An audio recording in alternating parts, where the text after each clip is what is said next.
Yanga wamekosa wachezaji wakubwa ambao wanaweza kuwa na umakini katika maeneo ya kumalizia. Miongoni mwa timu ambazo zimetengeneza nafasi nyingi kwenye michuano hii ni Yanga. Kwenye kila mchezo kama utaamua kufuatilia.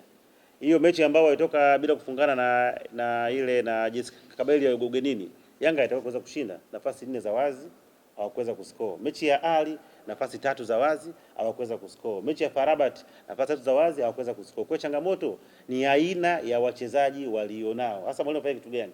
Watengeneza timu wanafika mbele hawezi kuwa nafasi. Kwa issue ni quality.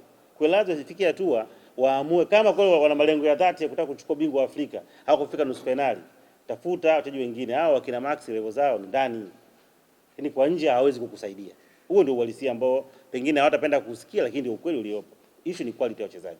Kwa binafsi nafikiri bado ni wachezaji ambao ni wa kawaida katika level za kimataifa. Lakini katika ligi wanaweza kwenda kuwasaidia. Kwa upande wangu mimi nafikiria hivi. Kwa hiyo hawa viongozi wetu wanasajili hizi timu kwa kutumia bajeti ndogo. Kwa hiyo ukisajili ndio kuna mawili. Kuna wakati ata click, kuna wakati hakuna kitu, kwa sababu si watu ambao wanaweza wakakuashua 100%. Angalia dirisha kubwa ambalo Yanga alichukua watu wangapi? Mpaka sisi anabakia na watu wangapi?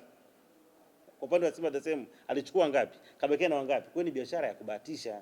Unaweza kuchukua 7, katika 7 unapata wawili. Na wenyewe sio wale vya juu. Ile unakuwa na afadhali compare na ambao uko nao. Kwa hiyo nafikiri changamoto ipo kwenye uwekezaji. Kwa hiyo kuna haja ya hizi timu mbili kuhakikisha kwamba kama kweli wanatamani kufanya mafanikio makubwa ya mpira, lazima waongeze uwekezaji.